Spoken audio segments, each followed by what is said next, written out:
My daughter sold their house for $500,000 and gave all the money to my son-in-law to invest in his so-called digital business. 2 weeks later, they came asking me for a place to live, and I answered, no. My son-in-law punched me in the face. That same day, I made a decision. I called my lawyer and his next move. I'm glad to have you here. Follow my story until the end, and comment the city you're watching from so I can see how far my story has reached. I'm 62 years old, and I never thought I'd see the day when my own son-in-law would raise his hand against me. But there I was, standing in my doorway with blood trickling from my nose, watching Henry's face twist with rage while my daughter Leah stood behind him, tears streaming down her cheeks. "Dad, please," Leah whispered, her voice barely audible. "We have nowhere else to go." 3 hours earlier, they'd shown up at my door looking like refugees from their own life. Leah's hair was disheveled, her clothes wrinkled like she'd slept in them. Henry kept pacing back and forth on my porch, running his hands through his hair and muttering under his breath. I'd never seen him this agitated before. "What's going on?" I asked, stepping aside to let them in. That's when the whole story came tumbling out. 2 weeks ago, they'd sold their beautiful 4-bedroom house for $500,000. The house I'd helped them buy. The one where I'd watched my granddaughter take her first steps before she moved away for college. Gone. "Henry has this incredible business opportunity," Leah explained, her eyes bright with what I now realize was desperation disguised as hope. "Digital marketing, Dad. The future is online, and Henry's got connections with these amazing investors." I watched Henry nod enthusiastically, but something in his eyes made my stomach turn. I'd seen that look before in my late brother's eyes when he was gambling away his savings, convinced the next bet would solve all his problems. "So, you sold your house," I said slowly, "to invest in Henry's business." "It's not just a business, Bruce," Henry interrupted, and I noticed how he never called me Dad like he used to. "This is generational wealth we're talking about. In 5 years, Leah won't have to work another day in her life, but here they were 3 hours later telling me the money was gone. All of it. The investors had disappeared, the business was a shell, and Henry was explaining it all away with technical jargon I couldn't follow and didn't believe. "These things happen in business," he kept saying, his voice getting louder with each explanation. "Market fluctuations, regulatory issues, it's temporary. Temporary, $500,000 gone, and he called it temporary. We just need a place to stay while we figure things out," Leah pleaded. "Just for a few weeks, maybe a month." I looked at my daughter, really looked at her. When had she become so thin? When had those worry lines appeared around her eyes? She'd lost weight, and not in a healthy way. Her skin had a grayish pallor that spoke of sleepless nights and constant stress. "Leah, honey," I said gently, "you know I love you, but I can't enable this." That's when Henry's mask slipped. His friendly demeanor vanished, replaced by something cold and calculating. "Enable what exactly?" "Your daughter needing help from her own father." "I'm not talking to you," I said firmly. "I'm talking to my daughter." Henry stepped closer, and I could smell alcohol on his breath. It wasn't even noon. "You think you're better than us, don't you? Sitting in your nice house, judging us for taking risks." "Henry, please," Leah whispered, grabbing his arm. He shook her off. "No, Leah, your father needs to understand something. We're family.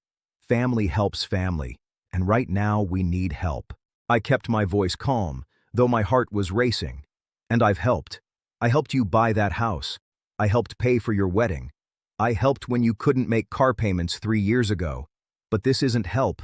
This is enabling bad decisions." "Bad decisions." Henry's voice rose to a shout. "You have no idea what you're talking about, old man. You've never taken a risk in your life. You've never built anything, never dreamed big." "Henry, stop," Leah begged. But he was beyond listening. "You know what your problem is, Bruce? You're small. Small mind, small dreams, small life. And you want to keep everyone else small too. That's when I said it. The word that lit the fuse. No, just that one word. But Henry heard it like a gunshot. "What did you say?" I said, "No, you can't stay here. I won't watch you drag my daughter down any further." The punch came so fast I didn't see it coming. One moment I was standing in my doorway, the next I was stumbling backward, my hand automatically going to my nose as warm blood began to flow. Leah screamed. Henry stood there, his fist still clenched, his chest heaving like he'd just run a marathon. For a moment, we all froze in that tableau. The assault, the victim, the witness. "Oh God," Leah whispered. "Oh God, Henry, what did you do?" But Henry wasn't looking at her. He was staring at me with pure hatred. "You deserve that, you selfish old bastard. Your own daughter is homeless, and you slammed the door in her face." I touched my nose gingerly. It wasn't broken, but it hurt like hell. More than the physical pain, though, was the realization of what had just happened. This man who'd sat at my dinner table for 5 years, who'd called me dad, who'd promised to love and protect my daughter, had just punched me in my own home. "Get out," I said quietly. "Dad, please," Leah started. "Both of you, get out now." As they walked away, I heard Henry muttering something about ungrateful and selfish, but I didn't care. I was already reaching for my phone, scrolling through my contacts until I found the number I needed. Robert Henley, my lawyer for the past 15 years. A man who'd helped me through my divorce, my business partnerships, and my retirement planning. A man I trusted completely. The phone rang twice before his familiar voice answered. "Bruce, what's wrong? You sound shaken." I told him everything from the lost money to the punch. Robert listened without interrupting, which had always been one of his strengths. When I finished, there was a long pause. "Bruce," Robert said finally, his voice grave, "I need to see you immediately. There are things about Henry you need to know, things I should have told you months ago." Something in his tone made my blood run cold. "What kind of things?" "Not over the phone. Can you come to my office now?" I looked at my reflection in the hallway mirror. My nose was swollen. There was dried blood on my shirt and my hands were shaking slightly, but Robert's urgency cut through my shock. "I'll be there in 20 minutes. As I grabbed my keys and headed for the car, I couldn't shake the feeling that the punch was just the beginning. Whatever Robert needed to tell me, it was going to change everything. Robert's office felt colder than usual. Or maybe it was just the ice in my veins as I sat across from his mahogany desk. He'd handed me tissues for my nose and insisted on taking photos of my injuries, which should have been my first clue about how serious this was about to get. "Bruce," Robert began, opening a thick manila folder 6 months ago. "You asked me to run a background check on Henry when he started pressuring Leah about refinancing the house. Do you remember?" I nodded. I'd been worried about Henry's sudden interest in tapping into their home equity for various business opportunities. Something had felt off, but I couldn't put my finger on it. "Well, what I found was concerning, but you told me to hold off on sharing it unless something urgent happened." Robert's eyes met mine. "I'd say getting punched in your own home qualifies as urgent." He slid a photograph across the desk. It showed Henry, but he looked different somehow, younger, wearing an expensive suit, standing next to a woman who wasn't my daughter. She was older, maybe in her 50s, with perfectly styled silver hair and obvious wealth displayed in her jewelry and clothing. This is Henry with Margaret Davidson, taken 2 years before he met Leah. Margaret was 68, a widow with substantial assets. Henry was 34. My stomach began to sink. Was Margaret died last year? Massive heart attack according to the death certificate. But here's the interesting part. 6 months before she died, she'd transferred nearly all her assets to Henry. Her children are still fighting it in court. Robert pulled out another photograph, This one showed Henry with a different woman, this time a brunette who looked to be in her 40s. Linda Curthers, age 52, met Henry 3 years before Margaret lost her house, her savings, and her jewelry business to him. He convinced her to invest everything in a revolutionary tech startup. The pattern was becoming horrifyingly clear, but Robert wasn't finished. Sarah Chen, age 49, Jennifer Walsh, 55, Diane Morrison, 61.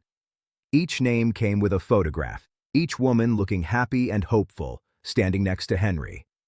The same story, Bruce, every single time. Older women financially comfortable, trusting. I stared at the photos spread across Robert's desk like evidence in a murder case. How did you find all this? Henry Richardson isn't his real name. He's been using variations of it for the past 8 years. His actual name is Harold Rickman, and he has a very interesting history with the FBI's Financial Crimes Division. Robert handed me a thick document. The FBI letterhead made my hands shake as I tried to focus on the words. They've been tracking him for years, but he's careful. He never technically commits fraud. Everything is done through emotional manipulation and legal document signing. The women give him the money willingly, but they can't prove intent. Not criminal intent, no. But there's definitely a pattern. And Bruce, there's something else. Robert's voice dropped lower. 3 months ago, Henry visited my colleague, David Pembroke, asking about inheritance law. Specifically, he wanted to know about spousal rights to inherited assets in cases where the beneficiary dies unexpectedly. The room started spinning slightly. I gripped the arms of my chair. What exactly did he ask? He wanted to know if Leah inherited your estate, would her husband have automatic access to those assets? He also asked about life insurance policies and how quickly they pay out. I felt sick, not just from the punch or the shock, but from the realization of how completely I'd been played, how completely Leah had been played. There's more, Robert continued, his voice gentler now. I had my investigator look into this digital business Henry claimed to be investing in. Bruce, it doesn't exist. There are no investors, no company, no business registration. The $500,000, it's gone, transferred to offshore accounts that can't be traced. So the money is just gone completely. And based on his pattern with other women, this was always the plan. Get Leah to liquidate her major asset, take the money, then move on to the next target. I thought about Leah's pale face, her thin frame, the worry lines around her eyes. But he's still with her because he's not done yet. Bruce, I need you to understand something very important. Based on his questions about inheritance law, I believe Henry's ultimate target isn't just Leah's assets. It's yours. The words hit me like another punch. Mine? Robert nodded grimly. Think about it. Leah is your only child. If something happened to you, she'd inherit everything. And if something then happened to her, you're saying he might hurt her? I'm saying his previous pattern suggests he moves on once the money is gone. But with Leah, he hasn't moved on. Why? Because the real prize isn't the house money. It's your estate. And now that they've lost everything, he's desperate. I sat in silence, processing the magnitude of what Robert was telling me. 5 years. Henry had been planning this for 5 years, slowly working his way into our family, earning our trust, positioning himself for the ultimate score. The punch today, I said slowly. That wasn't anger about being refused shelter. No, Robert agreed. That was panic. His plan is falling apart, and desperate people do desperate things. Robert opened another file. Bruce, I need to ask you something, and I need you to think very carefully before you answer. Has Henry ever asked you about your will, about your health, about whether you take any medications? The question made my skin crawl, but as I thought back, memories began surfacing. Henry asking about my blood pressure medication. Henry suggesting I should live a little and not be so careful about my diet. Henry joking about how old guys like me should enjoy life because you never know what might happen. Jesus, I whispered. I'm not trying to scare you unnecessarily, Robert said. But based on what happened to Margaret Davidson, I think you need to take precautions immediately. He pulled out a legal document. This is a restraining order. I can have it filed today. It will legally prevent Henry from coming near you or your property. What about Leah? Robert's expression grew sad. Bruce, I know this is your daughter, but she's chosen her side. Every one of Henry's previous victims had family members who tried to warn them. They all chose Henry over their families right up until he disappeared with their money. I stared at the restraining order, knowing that signing it meant essentially cutting ties with my daughter. But the alternative, waiting to see how far Henry would go, seemed infinitely worse. There's one more thing, Robert said quietly. If you sign this restraining order, if you protect yourself legally, Henry's going to escalate. He's going to try to get to your assets through Leah. And if she's as manipulated as his previous victims, she's going to help him. What do you mean? Robert pulled out one final document. This morning before you called, I received a request from another law firm. They want to schedule a meeting about your estate planning. The request came through Leah. My heart stopped. She's already trying to access my will. It appears so. Bruce, I think Henry has been planning this for months. The house sale, the fake business, coming to you for help. It was all designed to create a crisis that would force you to either take them in or make financial provisions for them. I thought about Leah's tears, her desperate pleas, the way she'd begged me to help them. Had any of it been real, or had she been coached, manipulated, turned into Henry's accomplice? What do I do? Robert leaned forward, his expression serious. First, we filed the restraining order. Second, we need to discuss changing your will immediately. And third, he paused, seeming to weigh his words carefully. Third, you need to decide how far you're willing to go to protect yourself. Because, Bruce, I don't think this ends with a simple restraining order. I think Henry's going to fight back, and he's going to use Leah as his weapon. As I sat there staring at the photos of Henry's previous victims, I realized that the punch to my face was just the opening shot in what was about to become a war for my life savings, my legacy, and possibly my life itself. The restraining order was filed by 3 a.m. that afternoon, but Robert insisted I stay at his office while his investigator Marcus Webb presented what he'd discovered in the past 24 hours. Marcus was a former FBI agent with tired eyes and the kind of methodical patience that comes from years of unraveling financial crimes. Mr. Holloway, Marcus began, spreading documents across Robert's conference table. What I'm about to show you is going to be difficult to process. Your son-in-law has been very busy. The first document he placed in front of me made my blood freeze. It was a loan application from First National Bank dated 3 weeks ago. Leah's signature was at the bottom, requesting a personal loan for $75,000 using my house as collateral. This can't be right, I said, my voice barely steady. Leah doesn't have any legal claim to my property. No, she doesn't, Marcus agreed. But according to this application, you'd already signed a quitclaim deed transferring partial ownership to her. Look at page 4. There it was. My signature apparently notarized transferring 25% ownership of my home to Leah. The problem was I'd never signed any such document. It's forged, I said immediately. We know, but it's a very good forgery. Good enough that the bank approved the loan application and deposited $75,000 into a joint account that Leah and Henry opened 2 days after they sold their house. Robert leaned forward. Bruce, this means Henry has been planning this for weeks, possibly months. While he was convincing Leah to sell their house for his fake business, he was simultaneously setting up a way to access your assets as backup. Marcus pulled out more documents.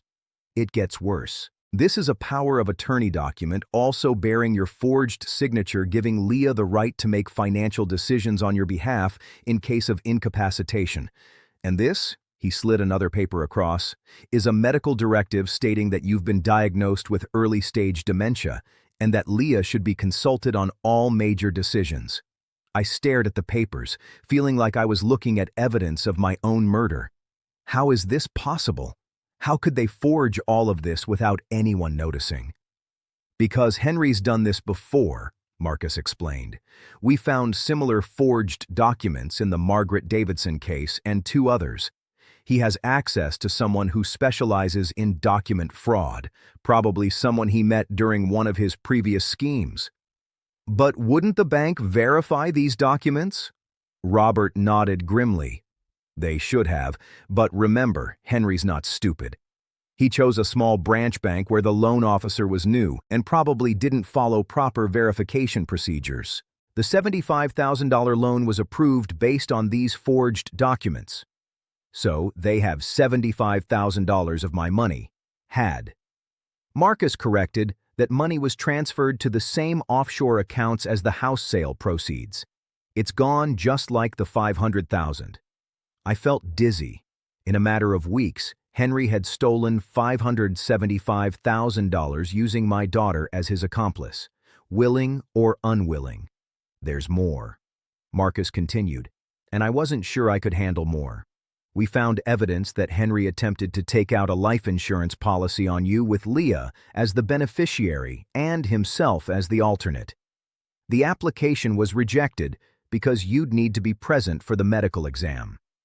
But the fact that he tried, he's planning to kill me, I said flatly. We can't prove intent, Robert said carefully. But the pattern is extremely concerning. Forged documents giving him access to your assets, fake medical records suggesting your mentally incompetent attempts to ensure your life. It's exactly what happened with Margaret Davidson in the months before she died. Marcus pulled out a photograph. This is Margaret's grandson, David. I spoke with him yesterday. He said his grandmother started acting strangely in her final months, signing documents she didn't understand, making financial decisions that made no sense. The family thought it was dementia, but now they suspect she was being drugged. Small amounts of prescription medications that can cause confusion and memory loss. Nothing that would show up in a standard autopsy, but enough to make an elderly person compliant and suggestible. I thought about the last few months, trying to remember if I'd felt unusually tired or confused after visits with Leah and Henry. There had been a few instances where I'd felt foggy after they'd brought me dinner, but I'd attributed it to age and stress.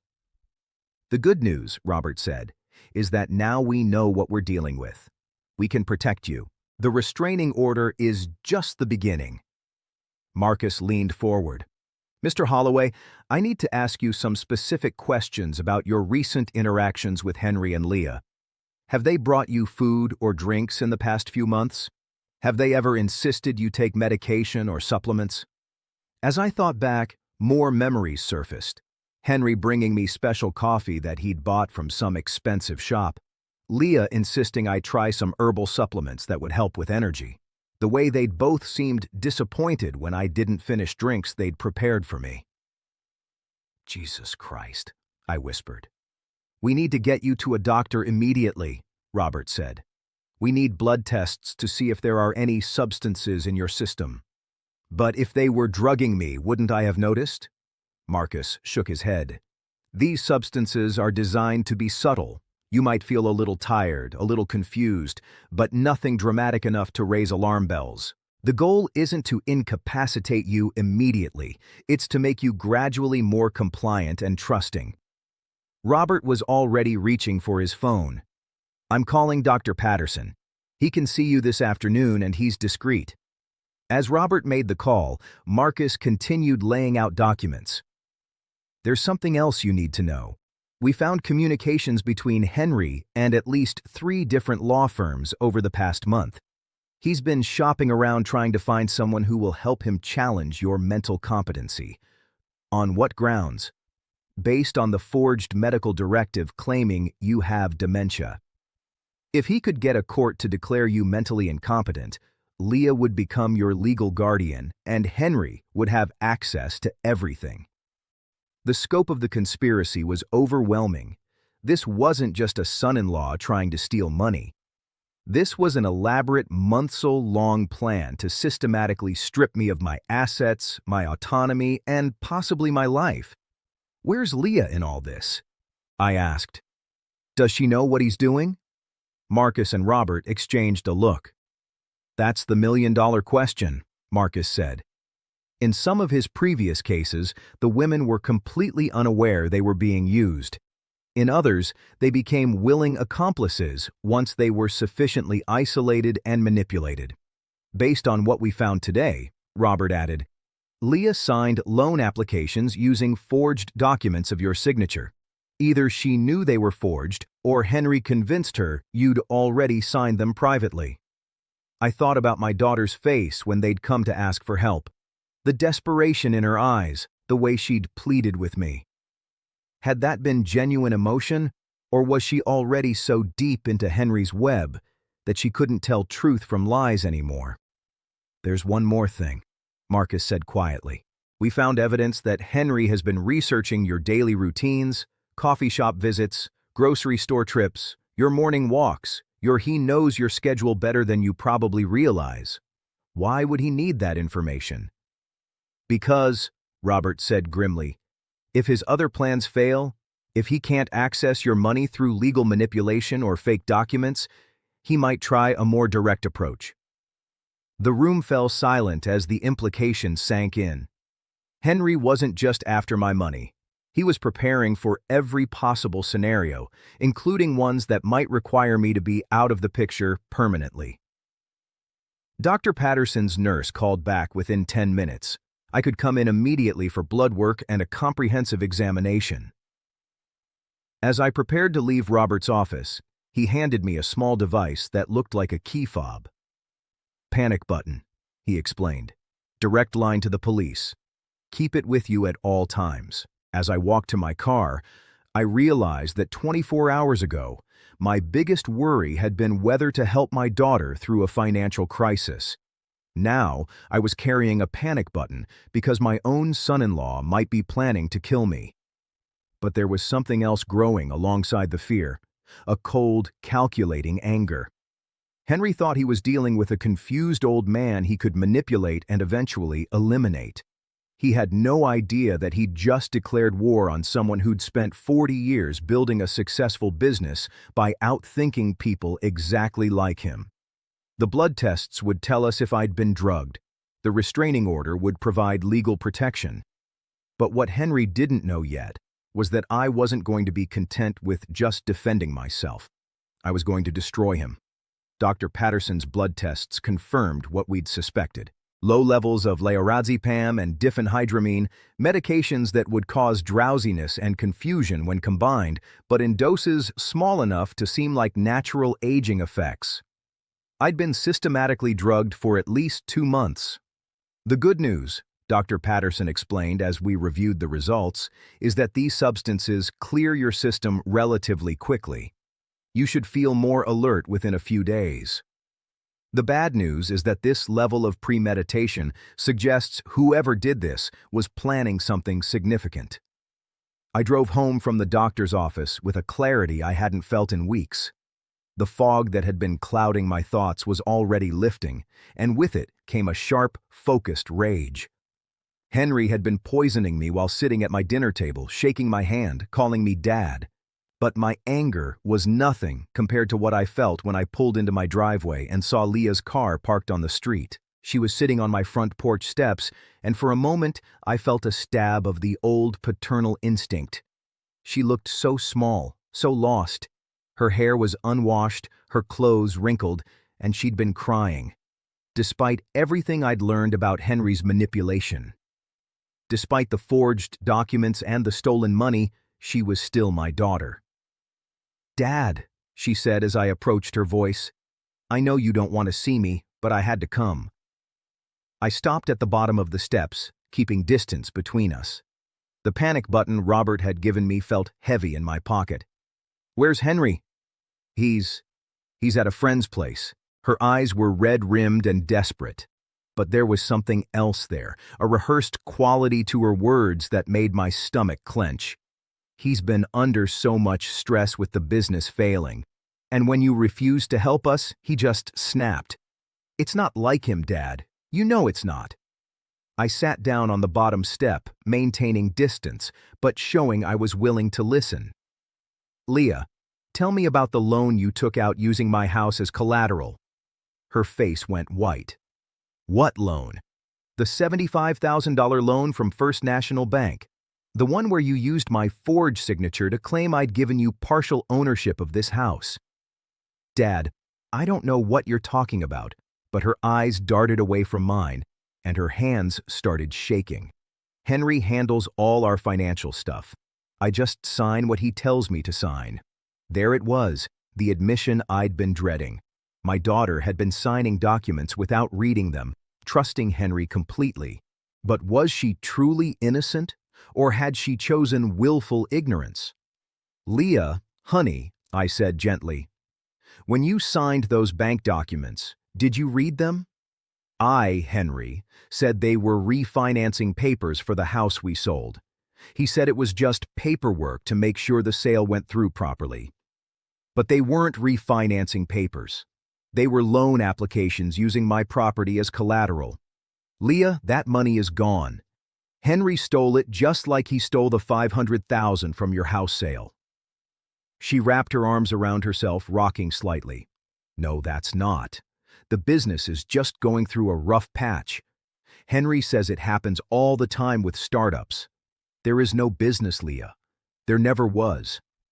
Henry made it all up. You're lying." The words exploded out of her with such force that I flinched. "You've never liked Henry. You've never given him a chance. And now you're making up stories to turn me against him." I pulled out my phone and showed her the photographs Marcus had given me. Henry with Margaret Davidson, with Linda Curthers, with all the other women he'd swindled. "Then explain these." Leah stared at the photos, her breathing becoming shallow and rapid. "These could be anyone. You could have photoshopped these."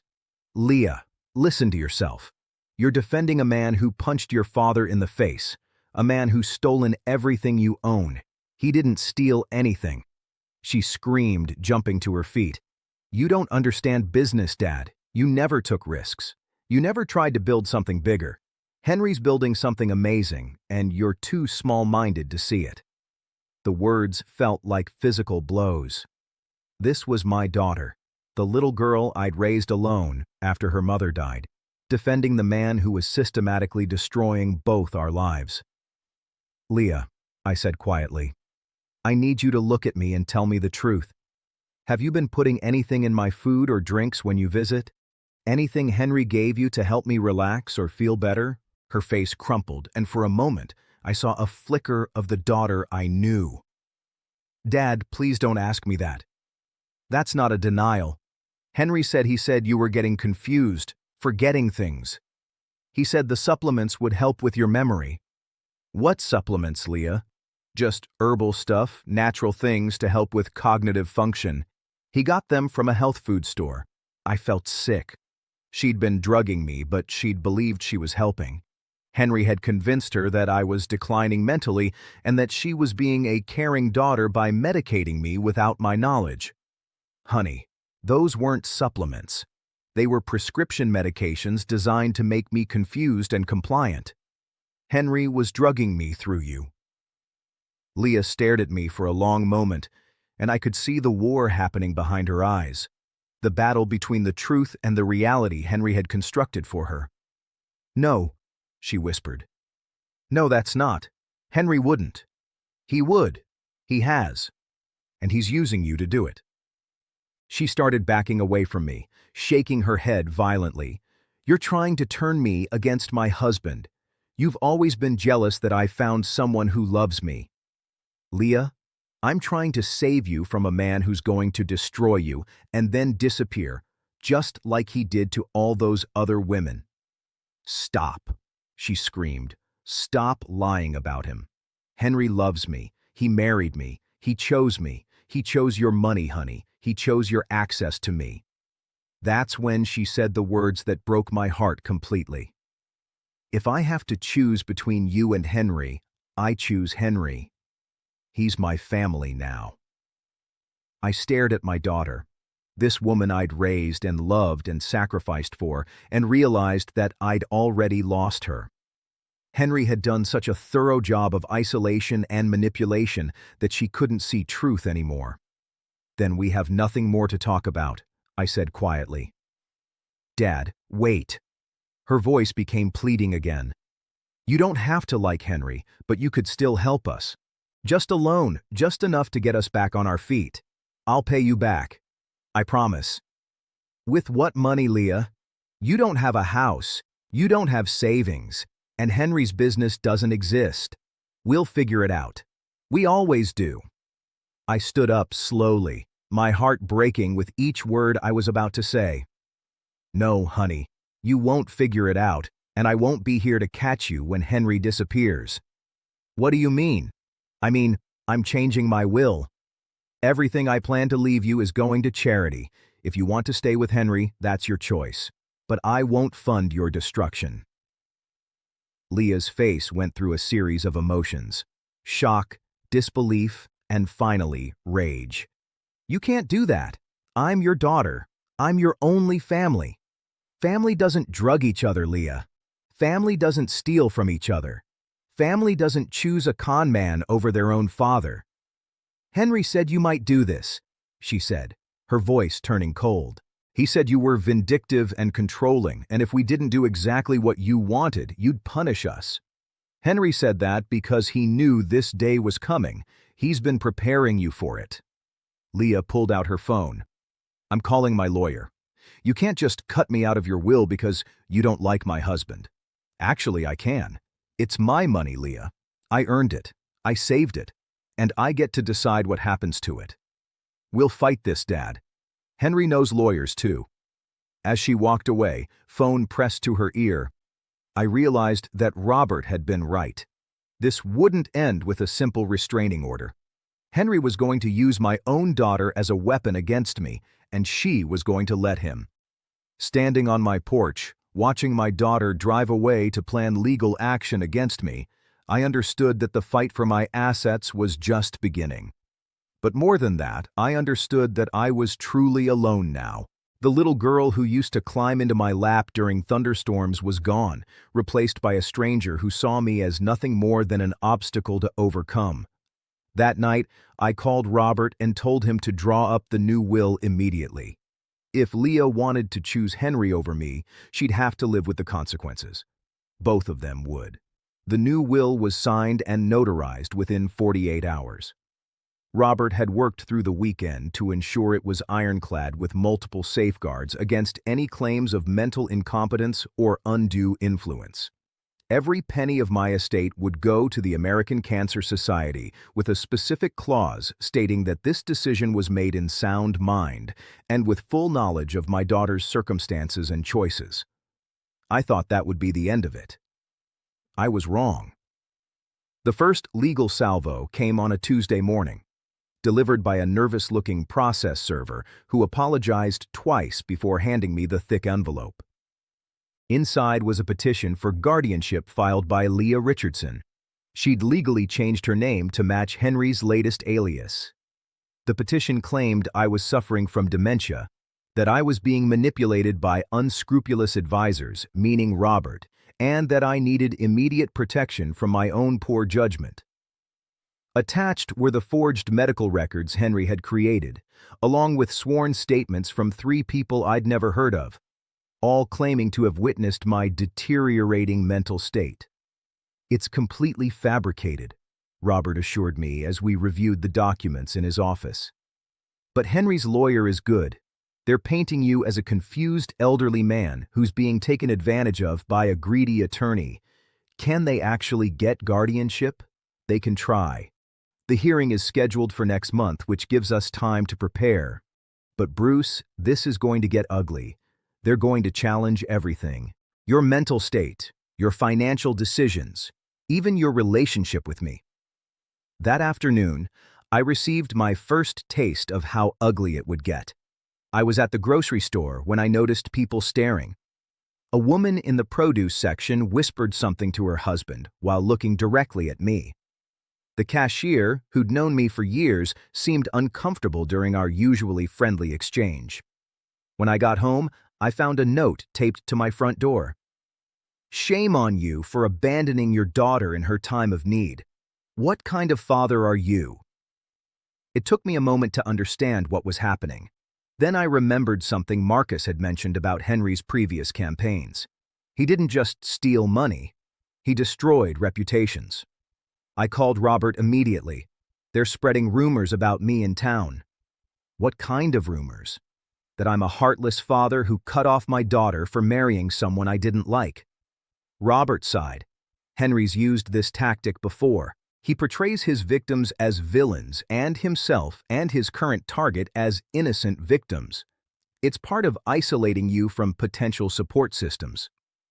Over the next week, the whisper campaign intensified. My longtime barber mentioned that he'd heard I was having some problems with family. The woman at the coffee shop I'd frequented for 10 years asked if I was doing okay, in a tone that suggested she'd heard I wasn't. Even my doctor's receptionist looked at me with pity when I arrived for my regular appointment. But the real blow came when my neighbor Janet Morrison knocked on my door on Friday evening. Janet and I had been friends for 15 years. She'd brought me casseroles after my surgery last year, and I'd shoveled her walkway during the blizzard.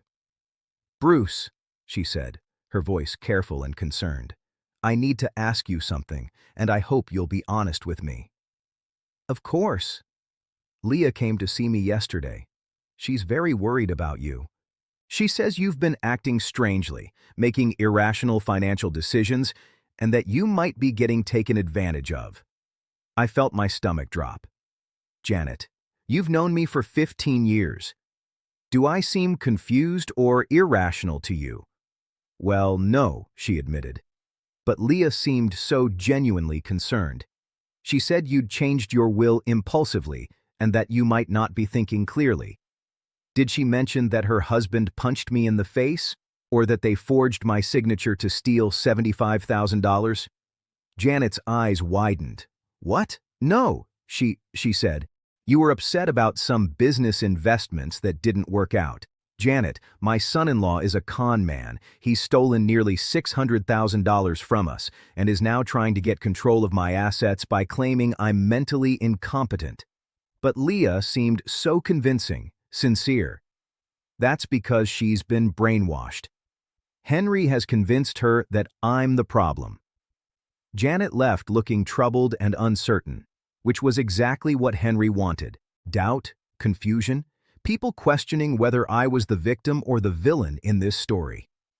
The psychological warfare escalated when I received a call from my granddaughter, Emma. She was 23, living in California, and I hadn't spoken to her in months. Her voice was cold when she called. "Grandpa, Mom told me what you did." "What did she tell you? That you refused to help her when she was homeless? That you cut her out of your will because you don't like Henry? That you're being influenced by lawyers who want your money?" I closed my eyes, feeling the weight of Henry's manipulation reaching even to the next generation. "Emma, has your mother told you that Henry stole all their money? That he punched me? That he's been drugging me?" She said, "You might say things like that." She said, "The stress has made you paranoid and that you're making up stories about Henry." "Sweetheart, I'm your grandfather. I've never lied to you. Why would I start now?" There was a long pause. "I don't know what to believe anymore. Mom's crying all the time. She says Henry's trying to find work, but you're spreading lies about him to potential employers." That was news to me, but it fit Henry's pattern of staying one step ahead of exposure. "Emma, I want you to do something for me. I want you to research Henry Richardson online. Look up his previous marriages, his business history, then decide for yourself who's telling the truth." "Mom said you might ask me to do that. She said you'd try to turn me against Henry with fake evidence." I realized then how thoroughly Henry had prepared for this. He'd given Leah responses to every possible truth I might tell, framing everything as evidence of my mental decline or vindictive nature. "I love you, Emma," I said quietly. "Whatever else happens, remember that. I love you too, Grandpa. But I think you need help." After she hung up, I sat in my kitchen, surrounded by the silence of a house that had once been filled with family laughter. Henry hadn't just stolen money. He'd stolen my relationships, my reputation, my legacy. The final straw came when Robert called with news about the guardianship hearing. "They've hired Dr. Elizabeth Chen, a geriatric psychiatrist, to evaluate your mental state. She's scheduled to interview you next week. Is that good or bad?" "Potentially very bad. Dr. Chen has testified in several guardianship cases where the petitioners won. She has a reputation for finding cognitive decline even in borderline cases. They're buying an expert witness. It's hard to prove, but the pattern is suspicious. What we need to do is get our own evaluation first. Dr. Patterson has agreed to conduct a comprehensive cognitive assessment, and we'll have those results before Dr. Chen sees you." That weekend, I underwent 4 hours of psychological and cognitive testing. Dr. Patterson put me through memory tests, problem-solving exercises, and detailed interviews about my medical history and current mental state. "Bruce," he said when we finished, "I can state categorically that you show no signs of dementia, cognitive decline, or mental incompetence. Your test scores are actually above average for your age group. Will that be enough to fight the guardianship petition?" "It should be, but you need to understand what you're up against. Henry and Leah aren't just trying to prove you're incompetent. They're trying to prove that anyone who believes you is also suspect. They're going to attack Robert's motives, question Dr. Patterson's objectivity, and paint everyone who supports you as part of some conspiracy." Monday morning brought another legal document, a motion to freeze my assets pending the guardianship hearing. Henry's lawyer argued that I was at risk of being manipulated into giving away my money and that my assets needed protection. "Can they actually freeze my accounts?" When I asked Robert, "They can try. We'll fight it, but it shows how desperate they're getting. If they can't get guardianship, they'll try to tie up your money in legal proceedings until you're too exhausted to fight anymore." That afternoon, I made a decision that surprised even Robert. I called a press conference. Well, not exactly a press conference. I called the local newspaper and asked if they'd be interested in interviewing a local businessman whose son-in-law was trying to steal his estate through guardianship fraud. The reporter, Sarah Martinez, was young and hungry for a real story. When I showed her the evidence, the forged documents, the photos of Henry's previous victims, the blood test results showing I'd been drugged, her eyes lit up. "Mr. Holloway, this is incredible. Can I verify these documents with your lawyer?" "You can verify everything. I want the truth out there before the guardianship hearing." The article ran 3 days later with the headline, "Local con man targets elderly father-in-law in elaborate inheritance scheme." It detailed Henry's history, the forged documents, the stolen money, and the guardianship petition. The response was immediate and overwhelming. The whisper campaign against me stopped overnight. Instead, people began approaching me with sympathy and outrage. Several individuals came forward with their own stories of Henry trying to involve them in various schemes, but the most important response came from an unexpected source. I received a call from Davidson, Margaret's grandson. "Mr. Holloway, I read the article about your situation. I think you should know. We found something in my grandmother's papers after she died. Letters from Henry. Letters that might help your case." "What kind of letters?" "Love letters. But they're not what you'd expect. They're calculated cold, like he was following a script. And Mr. Holloway, some of them mention you." My blood ran cold. "Mention me how he wrote to my grandmother about researching other potential targets. He specifically mentioned a businessman in your town with a daughter named Leah. This was 2 years before he even met your daughter." The pieces clicked into place with horrifying clarity. Henry hadn't met Leah by chance. He'd researched me, identified me as a target, and then systematically positioned himself to meet my daughter.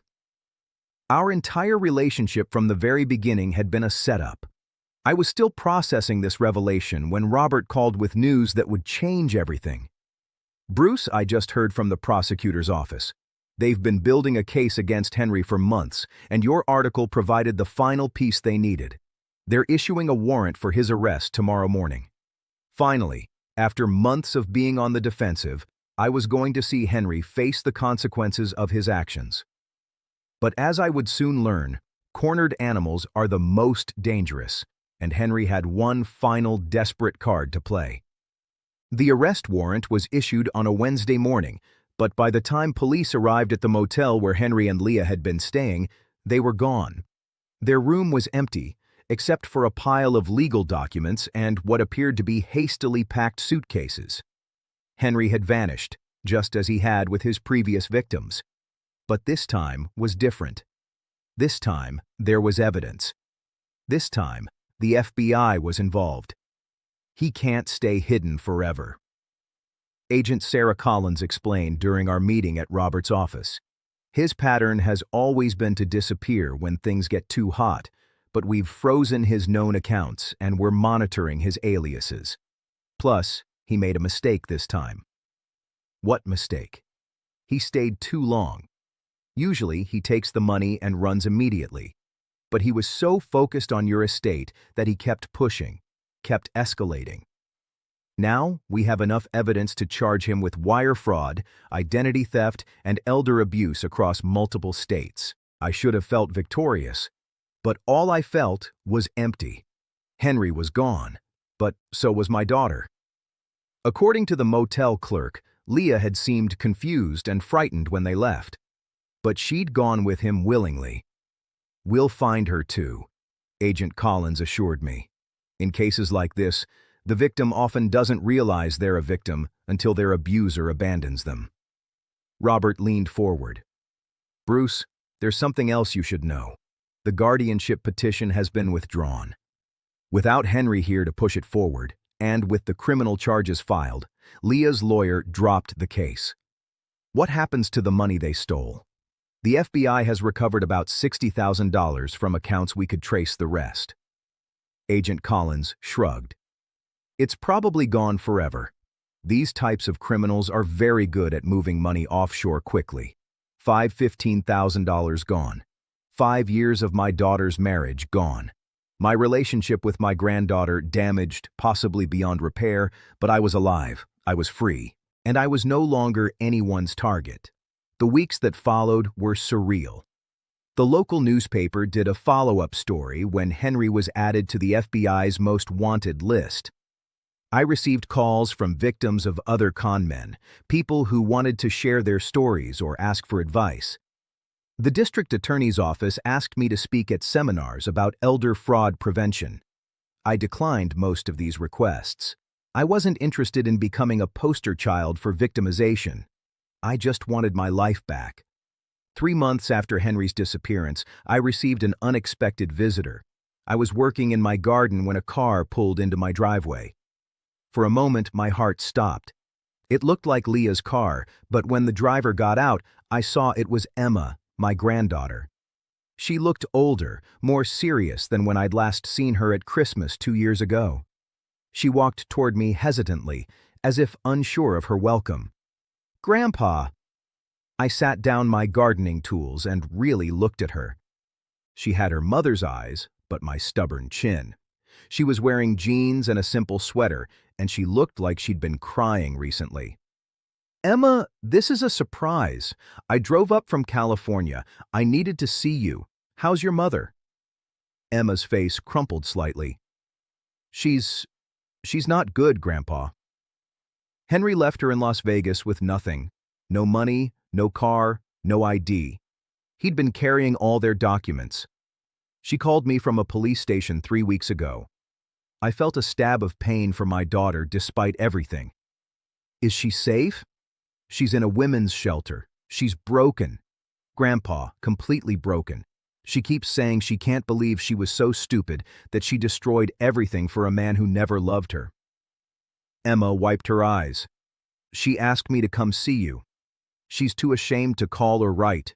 She wanted me to tell you that she knows now. She knows everything Henry did, everything she helped him do. She knows about the drugging, the forged documents, all of it. What does she want from me? Nothing. That's what she said. Tell Grandpa I don't want anything from him. I just want him to know that I know the truth now, and I'm sorry. We stood there in my garden, surrounded by the tomatoes and roses I'd been tending. Two people trying to figure out how to bridge a gap that might be too wide to cross. Emma, I need to ask you something, and I need you to be honest. Do you think your mother knew what Henry was doing? Emma was quiet for a long time. I think she knew something was wrong, but she was so afraid of being alone again that she chose not to see it. Henry was very good at making her feel like she couldn't survive without him, and now she's learning that being alone is better than being with someone who's destroying you. I know you. I thought about my daughter sitting in a shelter in Las Vegas, finally understanding the price of the choices she'd made.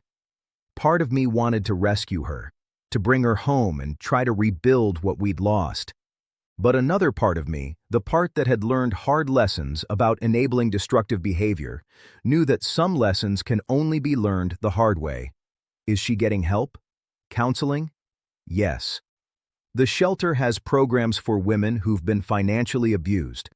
She's starting to understand how Henry manipulated her, isolated her from everyone who cared about her. Good. That's important. Emma looked around my garden, at my house, at the life I'd protected by making the hardest choice of my life. Grandpa, she doesn't expect forgiveness. She said she knows she chose Henry over you, and she has to live with that. What do you think I should do? I think you should do whatever feels right to you. You don't owe her forgiveness just because she's sorry now. You don't owe her anything. That night, after Emma left to drive back to California, I sat on my porch with a glass of wine and thought about the past year. I'd been punched, drugged, stolen from, legally attacked, and publicly humiliated. I'd lost my daughter, my granddaughter's respect, and nearly $600,000.